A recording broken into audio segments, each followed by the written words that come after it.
Washington is protecting itself. Joe Biden alone is responsible for this crime. He alone took home classified documents. He didn't have help in doing that. But allowing the country to be invaded, that's not something you can do by yourself. So if Biden were to be taken down for opening the southern border, a lot of other people would go with them. He had a lot of accomplices. Permanent Washington doesn't want that. And ultimately, and here's the point, permanent Washington is in charge. It's not the democracy you imagine. We're seeing that now.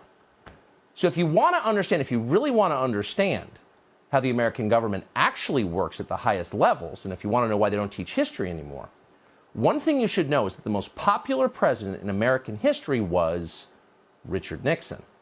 Richard Nixon. Yet somehow, without a single vote being cast by a single American voter, Richard Nixon was kicked out of office and replaced by the only unelected president in American history. So we went from the most popular president to a president nobody voted for. Wait a minute, you may ask. Why didn't I know that? Wasn't Richard Nixon a criminal? Wasn't he despised by all decent people? No, he wasn't.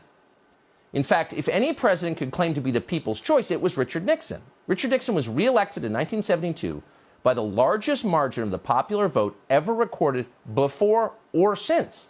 Nixon got 17 million more votes than his opponent. Less than 2 years later, he was gone. He was forced to resign. And in his place, an obedient servant of the federal agencies called Gerald Ford took over the White House. How did that happen? Well, it's a long story, but here are the highlights, and they tell you a lot.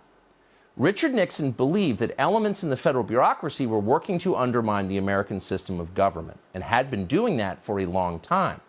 He often said that. He was absolutely right.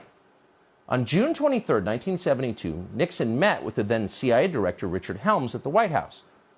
During the conversation, which thankfully was tape recorded, Nixon suggested he knew, quote, who shot John, meaning President John F. Kennedy. Nixon further implied that the CIA was directly involved in Kennedy's assassination, which we now know it was. Helms' telling response? Total silence. But for Nixon, it didn't matter because it was already over. 4 days before, on June 19th, the Washington Post had published the first of many stories about a break-in at the Watergate office building. Unbeknownst to Nixon and unreported by the Washington Post, 4 of the 5 burglars worked for the CIA. The first of many dishonest Watergate stories was written by a 29-year-old Metro reporter called Bob Woodward. Who exactly was Bob Woodward? Well, he wasn't a journalist. Bob Woodward had no background whatsoever in the news business. Instead, Bob Woodward came directly from the classified areas of the federal government. Shortly before Watergate, Woodward was a naval officer at the Pentagon. He had a top-secret clearance. He worked regularly with the intel agencies. At times, Woodward was even detailed to the Nixon White House, where he interacted with Richard Nixon's top aides. Soon after leaving the Navy, for reasons that have never been clear, Woodward was hired by the most powerful news outlet in Washington and assigned the biggest story in the country. And just to make it crystal clear what was actually happening, Woodward's main source for his Watergate series was the deputy director of the FBI, Mark Felt. And Mark Felt ran, and we're not making this up, the FBI's COINTELPRO program, which was designed to secretly discredit political actors the federal agencies wanted to destroy, people like Richard Nixon. And at the same time, those same agencies were also working to take down Nixon's elected vice president, Spiro Agnew. In the fall of 1973, Agnew was indicted for tax evasion and forced to resign. His replacement was a colorless congressman from Grand Rapids called Gerald Ford. What was Ford's qualification for the job? Well, he had served on the Warren Commission, which absolved the CIA of responsibility for President Kennedy's murder.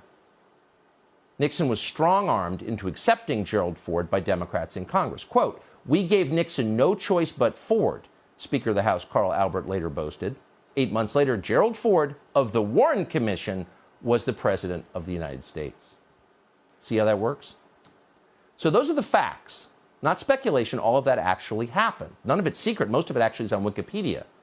But no mainstream news organization has ever told that story. It's so obvious, yet it's intentionally ignored. And as a result, permanent Washington remains in charge of our political system.